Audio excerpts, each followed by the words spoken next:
Assalamualaikum warahmatullahi wabarakatuh. Sampurasun, salam literasi. Waalaikumsalam warahmatullahi wabarakatuh. Rampes. Salam literasi dan semangat membaca. Nah, terima kasih nih. Nah, di channel Pena Mr. Bam kali ini kita akan ngobrol dengan Pak Fajar yang sebagai guru tapi nggak ngajar di Indonesia. Nanti ngajarnya di mana beliau akan jelaskan.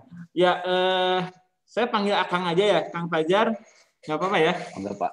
Ya. Nah, Kang Fajar ini dulu pernah bareng di Taruna Bakti dan hari ini kita bisa ketemu di channel Pena Mr. Bam di segmen guru yaitu Sobat Mr. Bam. Jadi kita punya 5-6 segmen sih di channel Pena Mr. Bam, ada tentang guru, literasi, taman baca, kemudian tutorial, 2 lagi hobi dan keluarga. Nah, di segmen yang guru ini, Sobat Mr. Bam nih, kita ngobrol sama guru-guru dimanapun. Ya, seperti hari ini, alhamdulillah kita kedatangan tamu yang luar biasa, guru tapi bukan di Indonesia. Nanti gurunya dari mana?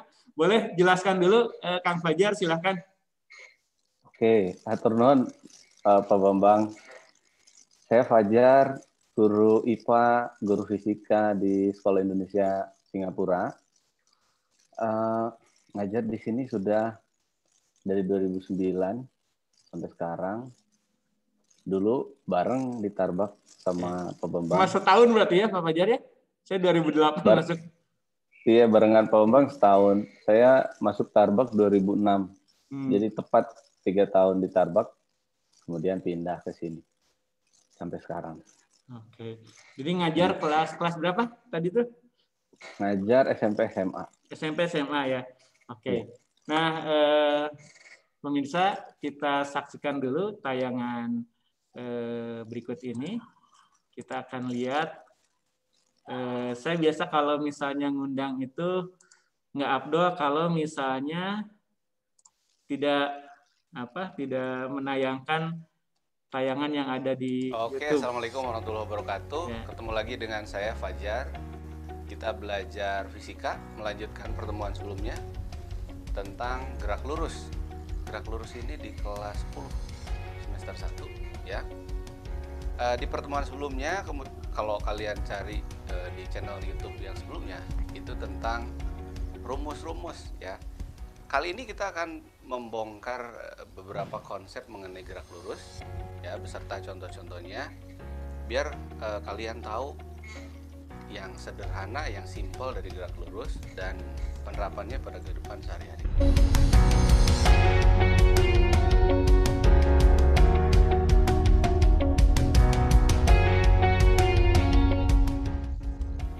Oke, gerak lurus itu secara definisi simpelnya adalah gerak yang lintasannya lurus. Sesimpel itu. Nah, namun secara spesifik gerak lurus dibagi ke dalam 2 jenis ya. Ya, berdasarkan jenisnya gerak lurus dibagi ke dalam 2. Yang pertama gerak lurus beraturan. Yang kedua gerak lurus berubah beraturan. Baik, kita akan membahas gerak lurus beraturan terlebih dahulu. Ya, gerak lurus beraturan dari namanya saja gerak lurus beraturan. Berarti gerak yang lintasannya lurus dan kecepatannya tetap. Jadi kunci katanya kecepatan tetap.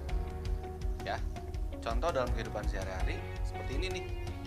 Ada pesawat ya. Pesawat sedang bergerak dengan kecepatan tetap. Yang kedua, ada yang seperti ini juga. Orang yang sedang jogging. Kuncinya adalah kecepatannya tetap lintasannya lurus.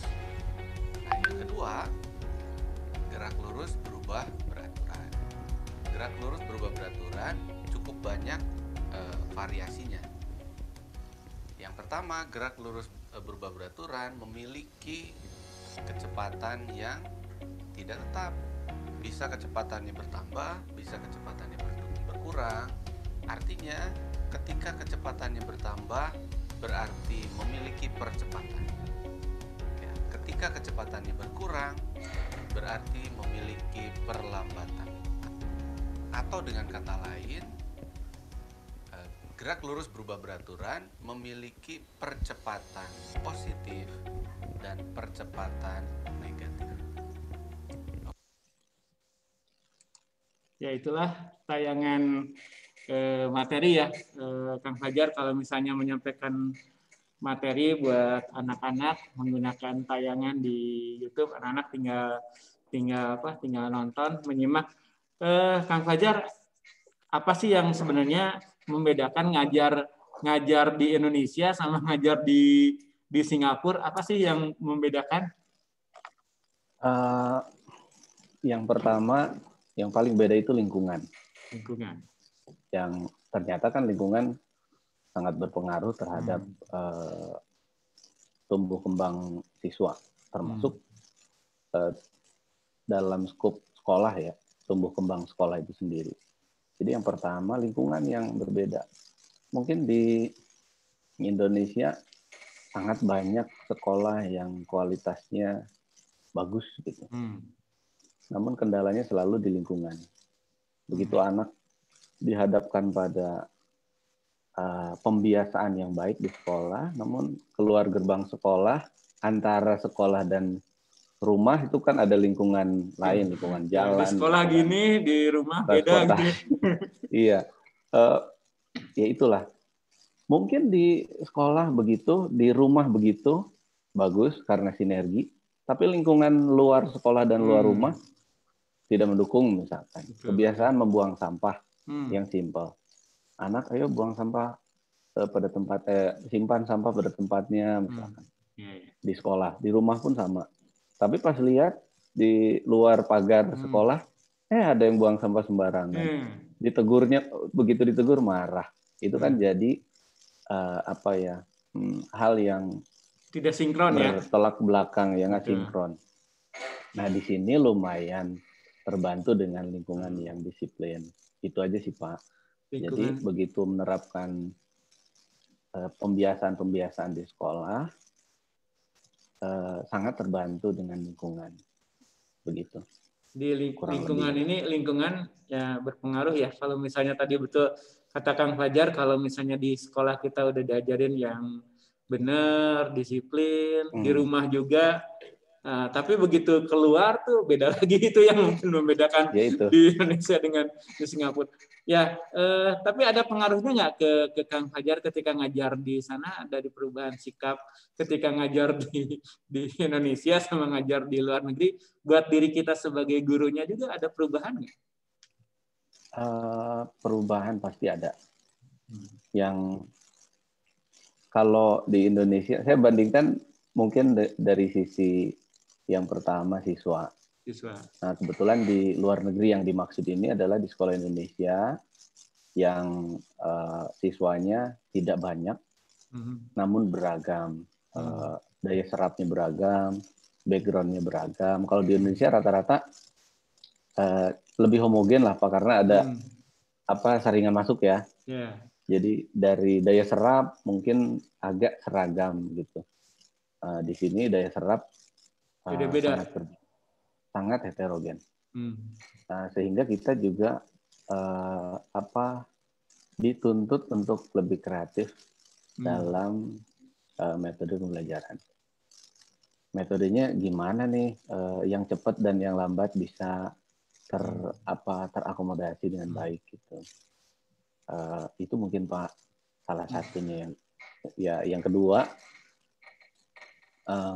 pola pikir mungkin ya.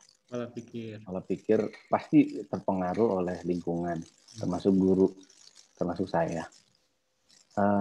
Pola pikir di sini dengan aturan yang ada di Singapura, yang biasanya tidak terlalu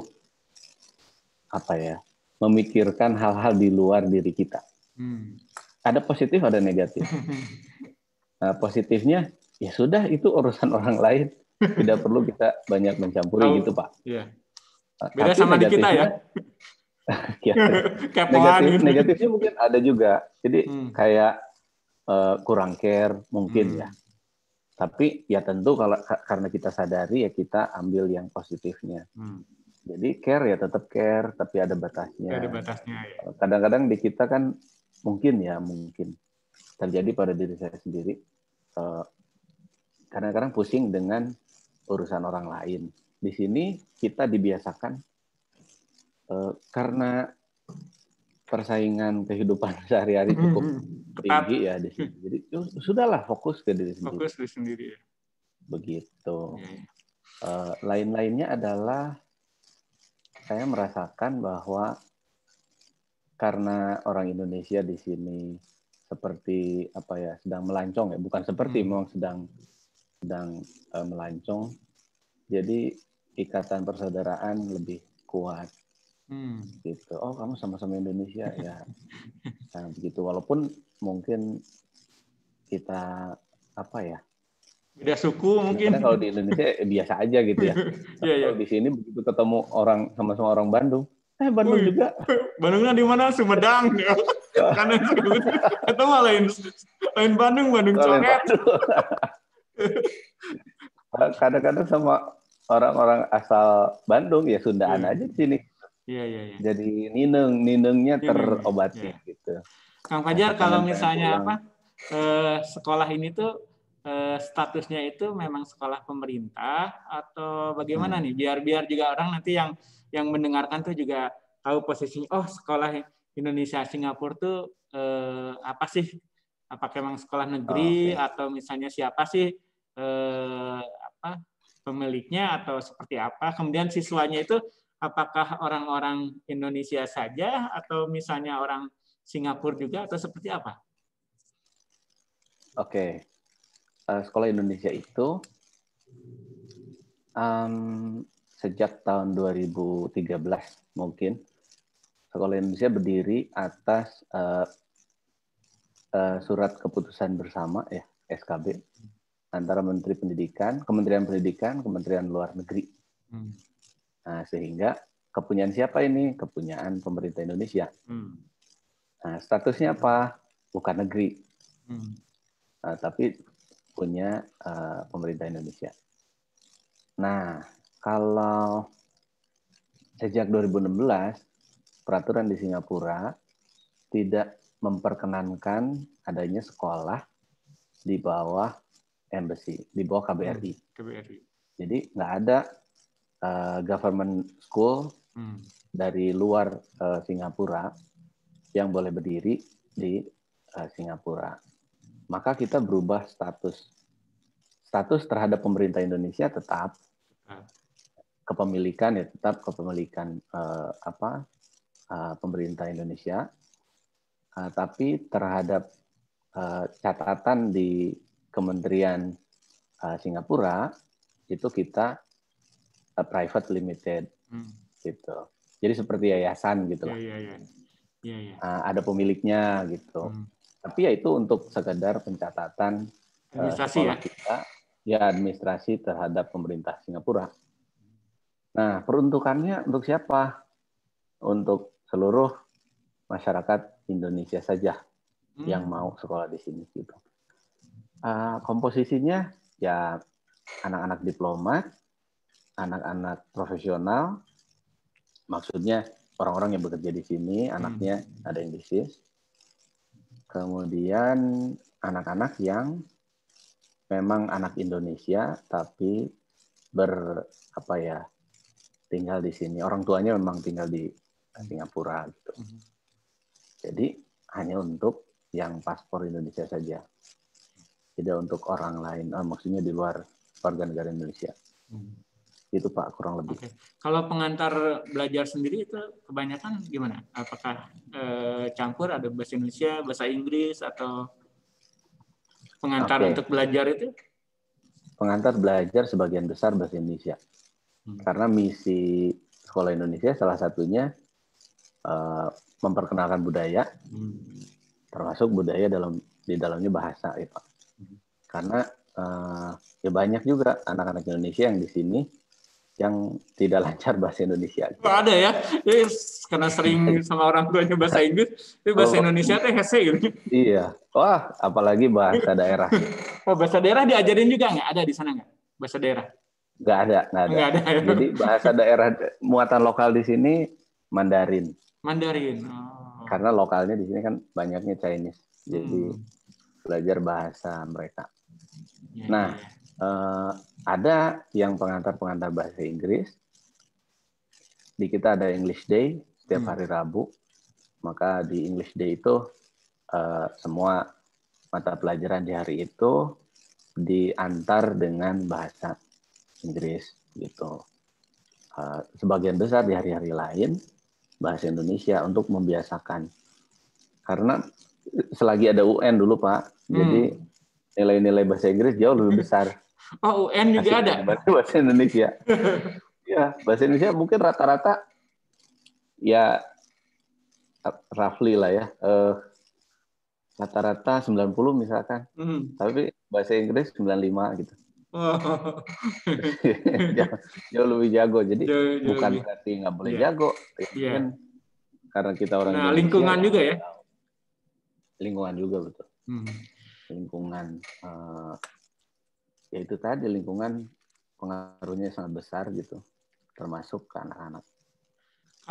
Kalau apa Pak Fajar, kalau misalnya kurikulum itu ngikutin Kementerian Pendidikan yang ada di sana atau di combine atau gimana sebetulnya?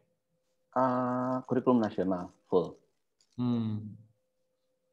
Jadi plusnya sebetulnya anak-anak diajarkan budaya.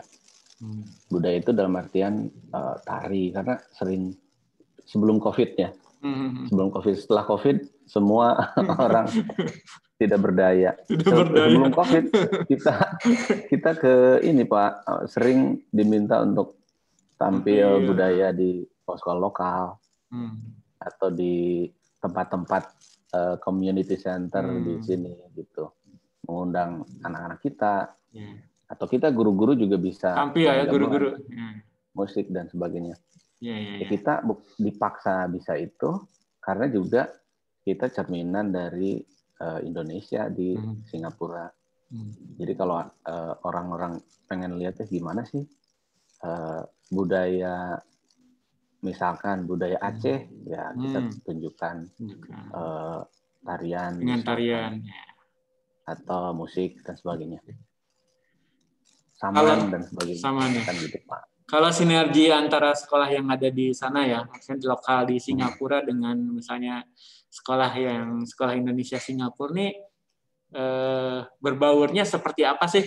Apakah interaksi antara sekolah itu juga sering dilakukan di sana gitu? Meskipun ini sekolah hanya anak-anak Indonesia peruntukannya, tapi interaksi dengan sekolah-sekolah lain itu seperti apa tuh, Kang Fajar? Sangat intens sih. Apalagi kita punya tetangga Victoria School. Itu kita sering dari mulai sisi olahraga ya, kita sering main bola di sana. Kemudian dari sisi budaya, setiap International Friendship Day kita main gamelan, main tari di sana. Mereka juga datang ke sini untuk main gamelan, belajar gamelan. Kemudian kita pernah diundang ke pembelajaran IPA di labnya mereka. Tapi karena COVID semua terhenti gitu. Jadi mungkin nanti kita lanjutkan setelah COVID reda, yang itu nggak tahu kapan. Jadi harusnya mereka ada nih di awal pertengahan tahun ini, mungkin bulan Mei harusnya. Mereka belajar mencangkok dan belajar stek dari kita. Jadi kita ngajarin ya? Ngajarin. Kita belajar teknologi pengolahan makanan dari mereka. Kita ya sebetulnya yogurt, kemudian bikin agar-agar dan sebagainya itu kan kita tahu. Tapi kita belajar dari mereka untuk saling belajar. Anak-anak kita belajar di mereka, anak-anak mereka belajar di kita gitu Pak. Tapi keburu ini pandemik, jadi Stop dulu. Semuanya emang gara-gara pandemi ini jadi luar biasa. Ini acara ini juga Kang Fajar nih gara-gara pandemi. Saya nggak kebayang kalau nggak ada pandemi, cigana mau kikian gitu, ngapain gitu ya. Jadi saya gara-gara pandemi ini punya website penamisterbams.id, kemudian langsung ke YouTube. Ini YouTube baru seriusnya tuh 12 November kemarin. Coba mulai dirapihkan dibanding channel pribadi yang segala ada gitu. Nah sekarang dicoba nih, memang COVID nih jadi betul tadi Kang Fajar bilang kreativitas kita tuh tertantang gitu, tertantang sampai akhirnya kalau nggak COVID mungkin kita nggak ngobrol sama Kang Fajar nih hari ini, gitu kan? Ngobrol gini ya. Pak. Kang Fajar, kalau misalnya di sana tuh SMP SMA itu satu lokal sekolahnya? Ya dari SD. Kita dari SD, SMP, SMA. Oke, ada TK-nya ada nggak? Nggak. TK pernah ada. Pernah ada. Anak saya pernah di TK. Oh gitu. Iya. Tapi ini keluarga tuh di Singapura juga sekarang ya, Kang Fajar? Alhamdulillah di Singapura. Jadi anak yang ini udah kelas berapa sekarang ya? Yang anak yang pertama kelas 2 sekarang. Kelas 2. Sekolah di sini juga? Sekolah di SIS. Sekolah di SIS. Anak yang kedua mah baru 1,5 tahun, Pak. 1,5 tahun ya. Tapi nyonya nggak di rumah aja? Atau ada aktivitas lain? Di rumah paling aktivitas saat ini yang ngurus anak itu 1,5 tahun. Luar biasa ya. Nah, ya. Yang penting mas sehat ya. Oke, Kang Fajar, kalau misalnya di pandemi ini apa nih yang membedakan? Mungkin bisa sharing nih. Meskipun pandemi ini udah 8 bulan, tapi nggak ada salahnya juga berbagi nih.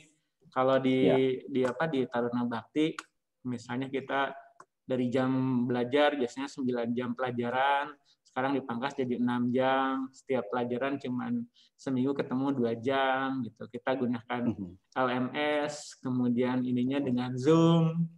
Ya, kalau di sana seperti apa tuh proses kegiatan belajar mengajarnya selama pandemi ini, barangkali bisa diadop oleh teman-teman yang ada di Indonesia.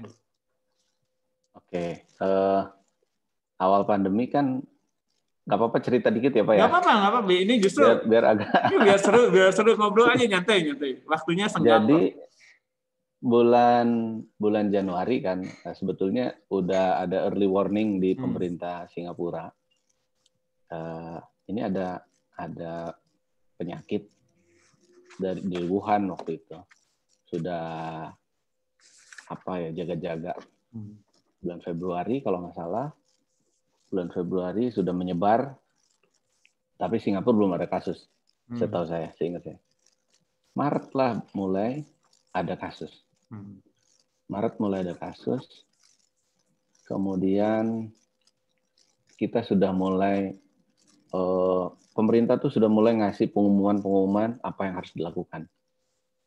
Dan itu intens, Pak. Dan itu accessible. Semua orang bisa mengakses informasi itu. Mungkin kalau kita punya Facebook, Instagram, iklannya yaitu tentang itu. Ada muncul iklan tuh dari government. Awal mulanya itu disarankan untuk yang punya penyakit pakai masker. Yang tidak ada penyakit tidak pakai masker. Kemudian cuci tangan. Kemudian kalau sebaiknya setelah sekolah atau sepulang sekolah, sepulang kerja, itu baju diganti dan sebagainya. Jadi pembiasaan bersiap-siap gitu Pak. Padahal belum ada, kasus belum banyak. Sampai teknis ke gimana kalau batuk, gimana kalau bersin, etika-etika di public transportation dan sebagainya disampaikan. Pertengahan Maret itu sudah mulai ada pembatasan orang yang dari luar Singapura untuk masuk. Pembatasan yang dimaksud adalah ketika ada orang masuk setelah tanggal, seingat saya ya, setelah tanggal 16 Maret. Betul. Itu wajib untuk mengkarantina diri sendiri. Namanya kalau yang kerja itu LOE itu apa? Leave of absence. Ya, jadi silakan di rumah saja, nggak usah masuk kerja. Selama 14 hari? Waktu itu belum saya dibatasi. lupa, tapi 17 kalau nggak 7 hari kalau nggak salah. 7 hari. 7 hari nggak sampai 14. Atau saya lupa lah Pak itu tepatnya. Setelah itu dinaikkan lagi menjadi dari LOE. LOE itu khusus untuk guru-guru sih, khusus untuk yang bekerja di sekolah. Nah, karena sekolah belum libur pada saat itu. Mungkin di Indonesia masih ini virus santai aja dan sebagainya. Saya dengar juga. Di pertengahan Maret tuh memang kita langsung di rumah sih Pak Fajar. Oh, di rumah ya? Ya, pertengahan Maret tuh kita udah iya, pertengahan Maret udah betul-betul ngajar di rumah. Kita masih memanfaatkan yang tapi ada. kita belum betul. di sini belum betul. Nah, di sini masih terkendali gitu. Itu setiap hari kita tahu berapa jumlah yang kena di hari itu. Di hari kemarinnya misalkan. Hari ini tanggal 11 ada rilis pagi-pagi itu tanggal 10 yang kena berapa orang. Nah, setelah itu jumlah kumpul dibatasi, ekskul mulai stop.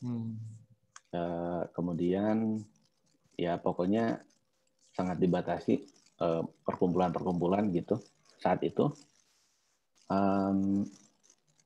pecahlah satu kasus yang sangat banyak, yaitu di dormitori pekerja, itu ribuan kena. Nah, kita langsung belajar di rumah, home based learning. Itu ada sebulan mungkin. Apa yang dilakukan selama home based learning? Karena semua orang nggak siap pasti gitu ya. Semua orang ketika ya udah di rumah, belajar di rumah. Tapi alhamdulillah pemerintah di sini karena sebelumnya sebelumnya udah siap-siap ya. Betul. Sebelumnya ada persiapan, ada simulasi juga, ada simulasi belajar di rumah Pak. Jadi simulasi itu dimulai minggu pertama, dicoba dulu nih dalam 1 minggu 3 hari di rumah untuk SD dulu, 3 hari di rumah untuk SMP, 3 hari di rumah untuk SMA. Itu bulan apa simulasi itu? Itu bulan Maret. Itu bulan Februari. Awal April kalau nggak salah. Awal April Pak. Awal April dicoba dulu. Nah, sebelum akhirnya semuanya belajar di rumah. Nah, mengapa dicoba? Karena orang tua di sini kebanyakan kan bekerja Pak. Gitu. Terutama yang SD. Mengapa SD dulu dicoba? Kita mau lihat reaksi dari masyarakat. Mereka pengen lihat reaksinya gimana nih. Kalau SMP SMA mungkin nggak terlalu berat karena dia sudah mandiri. Betul. Tapi kalau SD, apalagi preschool tetap masuk. Kalau yang orang tuanya perawat misalkan, itu tetap masuk, tetap diizinkan masuk dan malah harus karena di rumah mau sama siapa gitu. Jadi sedetail itu mengatur, menyiapkan. Nah akhirnya akhirnya belajar di rumah, home based learning. Di home based learning tentu SIS dan sekolah lokal berbeda pola ya. Karena berbeda kurikulum, tapi ada kesamaan yaitu semua menggunakan online sudah pasti. Nah di SIS sendiri kita tidak mengurangi jam, tidak ada pengurangan jam, tidak ada pengurangan mata pelajaran per hari. Jadi jadwal yang biasa kita running di waktu normal ya kita pakai juga ketika home based learning. Presensi online biasa, kemudian Zoom. Misalkan ada seminggu 2 kali pertemuan ya, salah satunya Zoom, salah satunya tidak Zoom. Tapi tetap ada tugas terstruktur gitu Pak. Misalkan yang paling mungkin sering dipakai Google Classroom misalkan, atau Office 365 gitu Pak. Ya di situ saja. Kita juga pakai aplikasi yang biasa kita pakai di sekolah, sistem manajemen yaitu pakai Quintal. Ya, Quintal ini untuk anak-anak SD biasanya. Jadi kita upload di situ tugas-tugasnya sehingga orang tua juga bisa ikut berpartisipasi. Itu aplikasi Quintal itu internal SIS aja atau memang umum juga? Internal SIS. Internal. Ya. Itu untuk presensi. Jadi kalau biasa sehari-hari ya, mungkin di Tarbok juga ada scan, ada report untuk dirinya dan report untuk orang tua bahwa jam sekian sudah masuk. Di situ juga raport e-raport, ya. Bisa dipantau dan sebagainya lah. Ya. Pokoknya sistem manajemen sekolah gitu Pak, ada di Quintal. Nah, SD biasanya pakai Quintal karena bisa langsung kita invite orang tua dan siswa dalam waktu bersamaan. Kalau SMP SMA nggak perlu ada orang tua kan, jadi sudah mandiri. Sudah mandiri ya. Jadi ya sudah, kita pakai yang Google Classroom mungkin lebih nyaman gitu, ringan. Lebih nyaman kayak gitu. Nah, selesai masa itu, pemerintah mengumumkan, jadi persilahkan yang confident mau membuka sekolah, sudah boleh. Tapi diprioritaskan ke pertama PAUD, yang kedua kelas ujian, yang ketiga kelas yang mau graduation. Dengan ketentuan 1, 2, 3 banyak.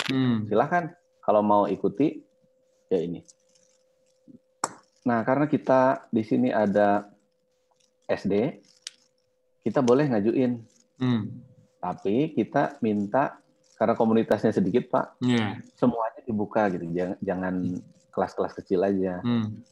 Nah, begitu semua dibuka, boleh. Tapi syaratnya kita harus di swab dulu. PCR dulu gitu. Jadi semua guru-guru di SIS di PCR. Termasuk tata usaha semuanya. Sebelum masuk. Jadi pastikan dulu kitanya oke. Kemudian kita masuk sekolah dulu, guru-guru untuk menyiapkan biasa di mana cuci tangan, di mana sarananya ya, prasarananya dan sebagainya. Iya. Yang minimal 3 itu Pak yang masuk, berarti dia harus entry, safe entry namanya. Betul. Ya, report untuk government juga di sini. Nah, kemudian ukur suhu badan, cuci tangan, pakai masker, begitu. Begitu di sekolah berarti jaga jarak. Ya kita udah setting itu. Pemerintah Singapura juga mensurvei, sudah oke, silahkan masuk. Sampai sekarang kita sudah masuk. Kalau survei itu termasuk ketat ya, misalnya dari pemerintah Singapura ketika cek sangat Pak, sangat ketat. Bahkan report dari tetangga pun diperhatikan. Jadi kalau ada tetangga istilahnya memberikan informasi, tuh di sekolah itu gini. Datang polisi dengan apa? Ya kalau kita di sini disebutnya apa ya? Ambasador, lupa saya. Titik-titik ambasador gitu. Itu orang yang volunteer yang terus menjaga di semua tempat, di pantai, di tempat makan. Jadi banyak relawan mungkin ya yang ikut pantau berbagai aktivitas di masyarakat yang boleh menginformasikan kepada pemerintah kalau ada kecenderungan hal-hal yang memang berakibat fatal atau membahayakan, mungkin begitu ya? Iya. Dan dendanya pelanggaran pertama dendanya $300. Jadi emang Singapura tuh bener negara denda tuh memang bener. Kalau Kang Fajar pernah didenda nggak? Boleh dong cerita. Enggak, aman. Berarti warga negara yang baik. Aman atau laki lah. Jadi benar Pak, didenda, habis didenda sekali dan melakukan lagi itu naik langsung. Naik 1.000 misalkan dendanya. Dan itu catatannya ada ya? Ya ada, orang IC kita diambil, KTP kita diambil gitu. Ya, bukan denda langsung uang cash gitu Pak. Tapi IC diambil, silakan bayar ke bank. Bayar dulu. Gitu. Tapi jadi, memang disiplin ya warga di sana, dan buat Kang Fajar juga terbawa kan ya, itu yang tadi disebut lingkungan itu ya. Iya betul. Sangat terbawa dan rada stres kalau balik ke Bandung. Stres. Oh gitu. Jet lag-nya bukan jet lag hanya gara-gara perjalanan dari pesawat, tapi ningali kelakuan ini kok beda ya. Ya betul. Bukan merendahkan, demi Allah bukan Pak. Tapi Ya kan nggak biasa gitu kan, wajar. Betul. Tapi udah seminggu di Bandung, ya nyaman-nyaman aja. Nyaman, udah habitnya ke bawah lagi, gitu. Dipaksakan ya. Aduh, ya. Tapi memang karena udah lama tadi ya, Kang Fajar di Singapura berarti hampir berapa lama nih Kang Fajar? 2009 kan. 2009. Saya pulang 2016 betul. Oh iya. Saya sempat main ke Tarbak tuh, ketemu Pak Insan. 2016 mungkin ya. Iya. 2017 saya kesini lagi.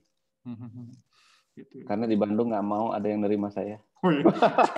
Kayaknya Kang Fajar tuh kayaknya di Indonesia nggak ada yang berani gaji kayak di sana mungkin ya. Bukan kayak bukan orang nggak kali. Aduh. Udah saya balik lagi sini Pak. Gitu nggak ada yang mau. Aduh, nggak ada yang mau. Ya balik lagi ya. Kalau selain ngajar apa aja nih Kang Fajar di sekolah? Ada kegiatan yang kan biasa ya kalau misalnya guru tuh kan tidak hanya ngajar ya, saya udah dua tahun ini nggak pegang wali kelas Pak Fajar. Jadi ada literasi, kegiatan literasi. Iya. Jadi sejak 2013 sejak adanya Permendikbud tentang budi pekerti itu ya, dan literasi adalah kegiatan membaca 15 menit sebelum belajar. Alhamdulillah nih Pak Insan tuh langsung gercep gitu ya. Bikin tim, kemudian kita punya tim literasi dan 2 tahun yang lalu tuh udah fokus saya biasa wali kelas Pak Bambang Wayahna di literasi.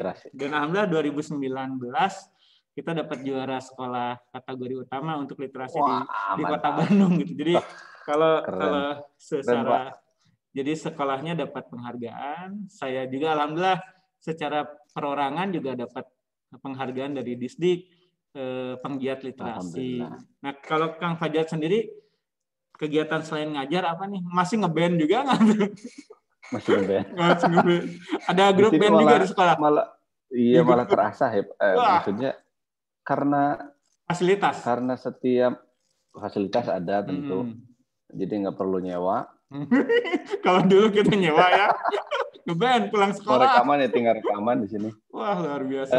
Ini Pak, mungkin bicara tentang band ya, selain saya hobi. Betul. Karena juga tuntutan main di mana, tentu bukan band, tapi kita misalkan dengan gamelan, dengan angklung, dengan tari dan sebagainya. Nah, itu salah satu mungkin hal yang wajib guru-guru di sini. Ya bisa main musik. Kemudian musik, berkesenian lah ya. Berkesenian, betul, berkesenian. Yang lain-lainnya pembina Paskibra, kalau itu boleh dihitung. Jadi kalau ada Agustusan pasti lah ya nongol. Agustusan ya pasti repot, tapi juga seru gitu. Seru ya. Kalau pramuka ada juga nggak? Pramuka ada. Sejak COVID agak ya kita harus fokus. Betul. Karena guru di sini sedikit Pak. Jadi kalau nggak bisa langsung bercabang dalam waktu bersamaan. Jadi ketika COVID ini kita lebih fokuskan ke bagaimana caranya pembelajaran kegiatan belajar mengajar bisa tersampaikan dengan baik. Di samping ekskul belum boleh di sini, sehingga fokus ke situ. Hal lain-lain di sini apa ya, paling dulu saya pernah memperdalam fotografi. Oh iya. Sekarang mungkin lebih ke sepedahan palingnya. Goes ya. Iya, goes. Lain-lainnya cukup sibuk di sekolah karena sedikit gurunya sehingga beban kita cukup berat. Dan banyak yang dipelajari di Singapura yang harus diimplementasikan di kelas. Banyak banget pengen sharing sebetulnya Pak. Ada desain thinking for school misalkan. Tapi kita juga mau coba di sini. Sayangnya pandemi begini agak kurang bisa diimplementasikan karena enaknya kan kalau kita tatap muka. Tatap muka ya. Iya, creative thinking learning dan sebagainya. Itu kalau belum dicoba di kami di sini agak kurang seret sharingnya gitu. Betul. Kalau udah, kan enak, ada hasilnya nih. Betul. Ada hasil penelitian kalau itu diteliti. Kalau nggak diteliti minimal pengalaman gitu, Pak. Jadi selama pandemi ini guru-guru memperdalam banyak hal, tapi implementasinya belum seutuhnya gitu. Oh, jadi setiap guru ini diberikan keleluasan untuk soklah ngulik gitu ya, mungkin apa nih nanti biar ini nanti di sharing sama teman-teman sekolah dengan guru-guru yang lain, maksudnya gitu ya, Kang Fajar ya? Iya betul. Okay. Selain juga ada yang, ayo kita belajar ini di NUS misalkan, ayo belajar di Nanyang, belajar di kemarin Nanyang Politeknik, kita belajar sama-sama tentang design thinking. Biasanya kan design thinking tuh di produk ya Pak, produk jadi bukan jasa. Nah, gimana caranya diterapkan di pelayanan terutama education gitu. Ternyata bisa, tapi ya belum seutuhnya dipraktekkan gitu. Jadi belum bisa banyak bicara tentang itu. Jadi kalau misalnya masa pandemi ini justru dimanfaatkan untuk lebih ke mengupgrade diri ya. Artinya banyak belajar juga ya, gitu yang nanti bisa di-share sama teman-teman gitu ya, sama satu sekolah antar guru.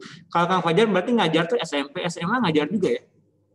SMP, SMA, SD kelas 6 juga. Ngajar. Oh, SD kelas 6 masih ngajar. Oh, gitu ya. Ada IPA. Jadi lengkap lah. Fajar, ini kalau misalnya Kang Fajar mungkin suka nyari informasi. Kang Fajar nih kalau menurut anak-anak nih baik yang SD, SMP, SMA, guru seperti apa sih Kang Fajar nih di hadapan anak-anak itu nggak pernah nyoba nyari info gitu, apakah guru galak gitu, atau seperti apa gitu? Macam-macam sih ya, tapi sebagian besar ngomong guru galak gitu, anehnya. Atau dulu di Tarbak emang disangka guru galak? Kayaknya enggak, meren gitu. Nggak tahu ya di Tarbak ya. Mungkin ya, tapi enggak juga sih. Saya belum pernah nanya itu, Pak. Mungkin pernah survei. Survei itu paling tentang pembelajaran. Apakah pembelajarannya menarik? Mungkin itulah pernah. Ya di beberapa pembelajaran menarik, di beberapa pembelajaran tidak menarik gitu. Tapi untuk apakah saya seperti apa? Nggak tahu itu Pak.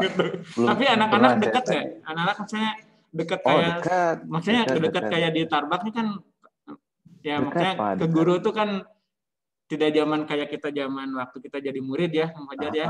Jadi dekat, saya juga sempat kaget. Gimana kalau di sana? Sering sepedaan bareng. Padahal di Singapura tuh nggak boleh ya Pak. Di aturan guru di Singapura tidak boleh jalan dengan wali murid, jalan bareng dengan siswa karena rentan gratifikasi. Nah ini keren banget nih. Ini baru dengar nih. Gitu. Jadi nggak boleh main-main juga bareng gitu? Nggak bisa, kecuali yang direncanakan oleh sekolah. Resmi ya. Kayak dulu di Tarbak, kayak dulu masih sekarang juga jalan POMG gitu ya, Kang Fajar kan tahu ya program. Kalau di Singapura gitu ada juga program semacam itu? Ada Pak. Ada. Ya pandemi inilah pokoknya bikin mati gaya ya. Mati gaya betul. Mati gaya. Tapi bagi orang-orang kreatif nyari aja celah-celahnya gitu ya, gimana nih biar dapat sesuatu, dapat kayak hari ini kita bisa ngobrol gitu ya. Menarik juga gitu. Kang Fajar, kalau misalnya kalau di Singapura sendiri pemerintah sudah bisa menjelaskan nggak? Misalnya, ini kayaknya untuk di bidang pendidikan bisa buka kapan, itu udah ada info belum di sana? Atau masih tetap suasananya seperti ini? Di sini kan memang sudah boleh, Pak. Sudah buka sejak bulan Juli. Nah, mungkin pembatasan di sini ada namanya new normal fase 1. Fase 1 di mana kegiatan sekolah maksimal berkumpul 5 orang. Sekarang sudah boleh 10 orang gitu. Tapi tetap boleh masuk. Nah, hanya karena disiplinnya kuat ya. Jadi nggak ada masalah. Sekarang udah 0 kasus di Singapura. Udah nggak ada. Ada juga imported kasus ya, imported case. Itu orang luar yang masuk. Tapi itu langsung dikarantina kan. Jadi aman. Jadi sekolah mah udah normal seperti biasa, Pak. Yang nggak normal mungkin pakai masker gitu aja. Yang nggak normal pakai masker. Ya. Ini pakai masker karena sponsor ya, Kang Fajar. Oh iya, siap. Saya lupa nih nyebutin 3 second ya. Jadi 3 second nih ada store ya. Punya beberapa kaos 3 second. Ada 3 second jadi suka support aja gitu. Mr. Bam, kalau misalnya ngonten bolehlah. Ya, saya bilang ayolah bareng-bareng sama 3 second. 3 second juga ini dekat sekolah kan juga buka yang store ke 117 di Jalan Riau 61. Ya kebetulan memang support ya, alhamdulillah. Jadi produknya saya izin pakai terus nih, pakai masker. Dan memang kondisi di Bandung saat ini memang kondisi lagi memang zona merah ya, Kang Fajar. Jadi kita juga dibagi ya di WFH, ada yang WFO juga, gitu kan, diatur sesuai dengan jadwal. Kebetulan hari Jumat ini saya di sekolah gitu. Oke, Kang Fajar, apalagi nih yang kira-kira bisa dibagikan buat guru-guru di Indonesia atau siapapun yang nonton tayangan ini, kira-kira apa nih di masa pandemi ini yang bisa di-share buat kita semua? Secara apa ya? Ada yang hal yang penting di saat pandemi ini sebetulnya mental siswa ya. Mental guru juga. Bagaimana cara memotivasi siswa tentu tidak bisa oleh guru yang tidak termotivasi. Ayo anak-anak, semangat. Tapi gurunya sendiri masih mempertanyakan dia. Siap nggak ya? Masih bertanya gini, yakin jadi guru? Ya. Atau gini, saya kan guru tapi sebetulnya pengen jadi pekerja industri gitu. Industri misal. Kepaksa jadi gurunya. Nah, itu lurusin dulu lah. Jadi tapi Kang Fajar udah bukan golongan yang terpaksa, bukan ya? Jadi guru tuh udah nggak tahu sih. Oh enggak lah. Udah menikmati. Sebenarnya gara-gara Tarbak nih saya jadi pengen jadi guru. Oh gitu. Gitu Pak. Dan terdampar di Singapura gitu ya. Dan terdampar di Singapura. Juga gara-gara Tarbak. Gitu. Jadi Tarbak biasanya besar juga ya? Sangat Pak. Kalau boleh dibilang style saya mengajar tuh Tarbak banget gitu. Jadi guru Tarbak tuh gimana? Ya itu menurut persepsi saya, persepsi pribadi. Tentu teman-teman yang lain ya punya persepsi masing-masing. Tapi begitu saya masuk Tarbak, saya benar-benar belajar masuk ke jalur cepat gitu. Bagaimana ininya cepat. Ini ngajarnya gini, saya juga sempat terkaget-kaget itu masuk Tarbak tuh. Gini ya, muridnya gini, seru gitu. Gurunya cerdas-cerdas. Jadi saya terpacu gitu, Pak. Begitu. Jadi how to motivate student ya, you should motivate yourself first. Betul. Begitu. Jadi motivasi yang penting, Pak. Kalau pembelajaran ya ngaco-ngaco dikit dalam artian karena kita nggak tatap muka, ya wajar lah gitu. Semua orang akan berproses bagaimana mencari yang lebih baik. Tapi motivasi penting. Gimana anak-anak dari asalnya tatap muka kita bisa jangan tidur. Ini kita nggak tahu nih anak-anak pada nggak onin semua videonya di off. Ini bener nggak pakai seragam lengkap ke bawahnya gitu? Ya, bener. Ayo berdiri. Gitu. Atau jangan-jangan join aja, kemudian di off kan semuanya, terus dia. Gimana caranya? Ya. Tapi untuk memotivasi itu ya kita harus termotivasi juga. Itu duluan lah. Betul. Begitu Pak. Mungkin yang paling penting motivasi ya. Motivasi diri sendiri kan. Termasuk juga di keluarga ya. Keluarga juga kan. Ya misalnya kan kita hadir juga di keluarga ya. Kalau di keluarga juga ibarat kita mau membangun motivasi tapi di rumah juga bara motivasinya nggak dikelola dengan baik, ya sudah nih. Jadi jadi guru tuh memang luar biasa ya kayaknya. Main kadang terbatas, Pak Fajar. Main ke sini ketemu murid gitu ya. Aduh, jadi kita nggak boleh gila-gila gitu ya. Guru mah memang terbatas gitu ya. Kayak tadi ada aturan yang di Singapura itu keren juga, nggak boleh jalan di luar kegiatan ya, karena ada kemungkinan dianggapnya gratifikasi. Dan itu betul-betul aturan Menteri Pendidikan yang ada di sana ya? Ya, aturan nggak boleh. Selain juga guru itu kan punya marwah ya. Kalau kita mungkin anggapannya, kalau kita terlalu dekat sama anak-anak, bisa jadi kita anak-anak melunjak dan sebagainya. Itu persepsi saya terhadap aturan Singapura itu ya. Tapi kalau di SIS boleh-boleh aja, kan tidak terikat aturan itu. Betul. Dekatnya sebatas betul-betul ya kita sebagai orang tua, kita sebagai mungkin kakak gitu kadang-kadang. Tapi yang curhat anak-anak SMA gitu suka ada nggak, Pak Fajar? Anak-anak SMA itu kan merujuhna gitu. Curhat Pak gitu, ada juga nggak, sama juga nggak di sana? Sama tahun lalu saya wali kelas 12. Ya ada curhat. Ya seru lah sebetulnya. Seru ya. Jadi memang dunia remaja lah ya pada umumnya. Ya dunia gonjang-ganjing kan itu. Dunia gonjang-ganjing. Kalau wali kelasnya nggak bisa ngasih saran yang bagus lah, bahaya ya. Oke. Bahaya Pak, betul. Ya, oke Kang Fajar, ini lumayan ya kita ngobrol tuh. Kalau ngobrol sama sono gitu ya, ini juga kapan terakhir kita ketemu dekat itu kan luar biasa, tapi dengan fasilitas Zoom kayak gini, alhamdulillah bisa ketemu. Kang Fajar di segmen akhir ini biasanya suka ada Kang Fajar diminta untuk ngasih satu kalimat, baik itu kalimat penyemangat, kalimat bahagia atau apapun lah istilahnya gitu. Kira-kira berbagi satu kalimat apa nih buat yang nonton tayangan ini?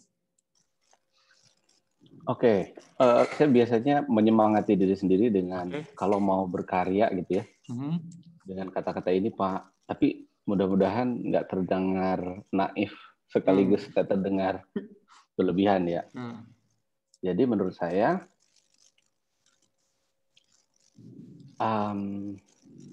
ntar Pak, saya nyusun dulu. Apa? Passion ditambah bersyukur akan melahirkan karya yang hebat. Ini gara-gara guru fisika, jadi formulanya gitu kan, P tambah S sama dengan KH gitu, karya hebat gitu keren banget ya. Nah terus nanti sebelum kata-kata pemungkas gitu ya, kalau misalnya Kang Fajar nonton tayangan ini 5 tahun ke depan, apa yang mau disampaikan buat Kang Fajar sendiri? Ini saya ngutip ini dari acaranya Putri Tanjung, podcastnya Putri Tanjung, memberikan pertanyaan ini. Kenapa saya sebutkan takut disangka plagiat gitu? Jadi saya sebutkan Putri Tanjung. Sekarang kan usum plagiat, tapi saya termotivasi sesuatu yang baik kan nggak apa-apa untuk kita lakukan. Jadi kalau misalnya Kang Fajar nonton tayangan ini nih sekarang 2020 tanggalnya mungkin nggak usah disebutkan ya. Kita pokoknya nanti ini tayang di Desember ini tahun 2025, kira-kira mau menyampaikan apa sih buat diri sendiri?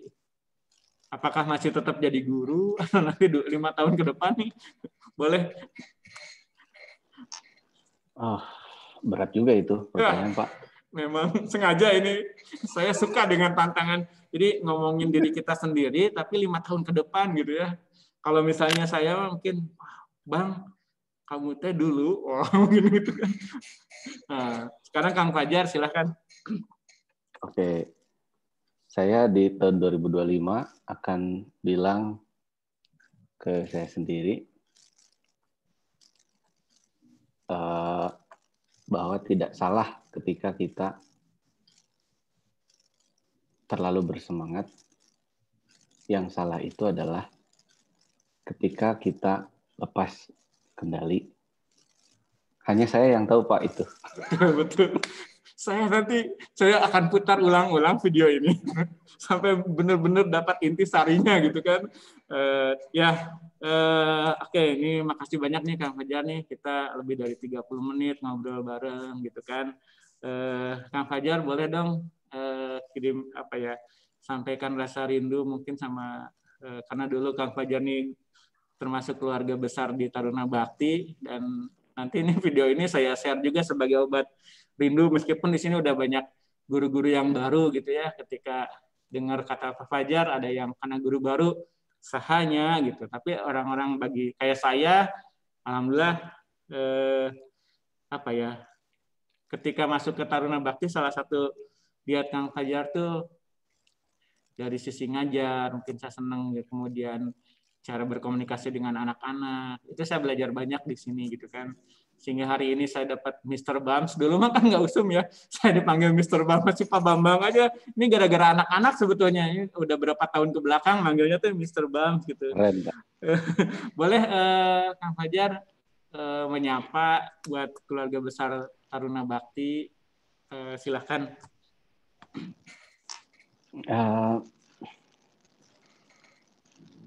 Apa ya, udah lama nggak ketemu teman-teman, kakak-kakak yang sekarang mengajar di Tarbak, yang dulu sempat kita bekerja bersama, Pak Insan, Bapak Kepala Sekolah, dan teman-teman yang lain tentu. Suasana di Tarbak pada saat saya masuk itu selalu menjadi apa ya, tonggak awal saya berkarir menjadi guru. Jadi nggak akan pernah bisa terlupakan bagaimana cara saya dilatih, dididik oleh lingkungan di Tarbak, itu akan selalu menjadi acuan saya. Jadi sampai saat ini saya selalu pakai, saya selalu berpegang teguh ke situ mungkin ya. Jadi bagaimana kita mengikuti ritme bekerja dimanapun, rasanya Tarbak itu selalu akan selalu akan hadir terus gitu buat saya. Karena institusi pertama yang membentuk pola saya menjadi guru ya Tarbak gitu. Salam kangen untuk semua, kangen banget ya. Ya pernah 2016 sih ketemu, tapi tidak lama. Mudah-mudahan bisa ketemu lagi. Pandemi ini nggak tahu kapan berakhirnya. Saya bukan seneng nggak pulang-pulang. Ini udah setahun Pak. Tapi pulang bisa, balik ke sininya lagi yang sulit. Betul. Karena sangat ketat. Ada prosedur ya. Jadi mudah-mudahan bisa ketemu, nanti main ke Tarbak. Jangan di saha-saha. Wah, tuh. Itu aja Pak. Ya. Mudah-mudahan sehat semuanya. Itu yang paling penting, sehat. Yang kedua, lancar semua program yang ada di Tarbak. Yang ketiga, tetap terjaga kondusivitas. Nah, itu penting juga. Terima kasih, hatur nuhun. Ya, terima kasih Kang Fajar nih, sambil ini merinding juga sih dengar Kang Fajar menyampaikan sesuatu bahwa setiap orang kan pasti punya perjalanan hidup masing-masing yang ketika dia ketemu di titik awal, kemudian justru titik awal itulah yang diingat karena memang berkesan sampai sekarang. Ya, alhamdulillah Pak Fajar, saya sudah guru tetap di sini, sudah sudah bersertifikasi sekarang, jadi udah sebenarnya Taruna Bakti buat saya luar biasa, dan memang memang kondisi inilah yang membuat akhirnya kita bikin sesuatu yang baru, yang beda, ya bikin channel YouTube, website dan sebagainya, meskipun kesannya pribadi tapi tetap aja orang kalau sudah ada label dimanapun tetap aja kayak Pak Fajar, meskipun sudah ngajar di Singapura, saya yakin label Tarbaknya tuh tetap aja nempel. Saya masih hafal Mars. Gitu kan. Jadi setiap pagi itu didengarkan ya. Oh iya, gitu kan. Jadi mudah-mudahan sekolahku Taruna Bakti. Gitu ya. Iya betul. Ya. Ya, dan sekarang penutup buat penonton umum nih. Kalau tadi kan spesial buat keluarga besar Taruna Bakti, kalau ini bagi hadirin yang nonton kan tidak hanya keluarga besar Taruna Bakti, tapi juga ada guru-guru se-Indonesia. Sengaja kemarin kita mendatangkan ajak ngobrol guru dari Sragen, guru dari SMK bercerita, dan ya alhamdulillah berbagi juga.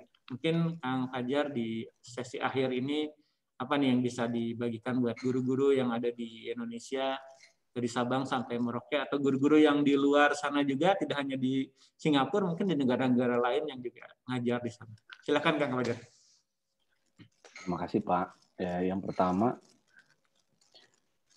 hal yang harus disampaikan mungkin khusus untuk Bapak Ibu guru, bukan bermaksud mengajari, tapi passion itu penting. Kenapa? Gimana membangkitkan passion? Dimulai dari saya adalah guru dan saya sadar bahwa saya adalah insan yang sangat beruntung. Menjadi guru itu berkah, karena ilmu setitik bisa menyebar sangat banyak ya. Yang kedua, calon guru nih. Kenapa calon guru? Karena saya pernah di posisi itu. Kalau ragu-ragu, mendingan balik kanan. Jadi bukan kecipratan basah, ya udah nyebur sekalian, bukan gitu. Tapi jangan pernah ragu menjadi guru. Ini bagi yang berniat menjadi guru tuh, jadi guru tuh harus ya. Termasuk anak saya minta doanya Kang Fajar, tahun depan tuh Salwa itu pinginnya masuk ke UPI. Jurusan bahasa Indonesia. Jadi anak saya udah mau kuliah Kang Fajar. Mantap. Wah. Jadi pesan ini akan saya sampaikan langsung ke putri saya, bahwa memang Salwa itu dari sejak SMP, waktu di Tarbak tuh SMP kelas 9 tuh kan ada bimbingan karir yang memang fokus ke karir ya. Dan di sana udah mengerucut tuh di waktu di Tarbak. Dan saya memang termasuk yang beruntung bisa menyekolahkan anak ke Taruna Bakti. Karena ketika kelas 9 masuk ke SMA tuh ditanya dia mau kuliah di mana, mau jadi apa tuh udah bisa jawab dengan lancar, nggak usah berpikir-pikir. Dan sampai hari ini masih tetap guru jadi prioritas, meskipun tetap belajar planning. Kalau nggak ke UPI diterima kemana, banyak. Kalau kuliah mah di mana aja. Sudah nyiapin plan ABC-nya. Dan betul tadi kata Kang Fajar, bahwa bagi orang-orang yang berniat menjadi guru, itu harus betul-betul dikuatkan niatnya. Nih, keren banget. Kang Fajar, terima kasih banyak ini sudah berbagi di waktu yang cukup panjang ini, luar biasa. Jazakallah khairan katsiran. Kang Fajar bisa berbagi hari ini buat seluruh teman-teman guru yang ada di Indonesia. Dan sengaja di Pena Mr. Bams ini pingin ada obrolan yang tentang guru, nggak hanya podcast. Pinginnya ngalahin Deddy Kobuzier, tapi hanya berat lawan beliau ya. Makanya minimal saya botak dulu nih. Amin Pak. Amin gitu. Ya itu saja, terima kasih Kang Fajar. Acara ini juga didukung oleh 3 Second. Terima kasih 3 Second. Silahkan di subscribe channel Pena Mr. Bams. Juga ada websitenya penamisterbams.id, juga Facebook dan IG-nya Pena Mr. Bams. Oke, terima kasih sekali lagi buat Kang Fajar. Sukses, sehat selalu. Salam buat keluarga, buat anak-anak. Ya, mudah-mudahan selalu diberikan kesehatan dan selalu sukses. Amin. Pamit buat semuanya. Wassalamualaikum warahmatullahi wabarakatuh. Sampurasun, salam literasi. Hatur nuhun Kang Fajar. Hatur nuhun, sami-sami.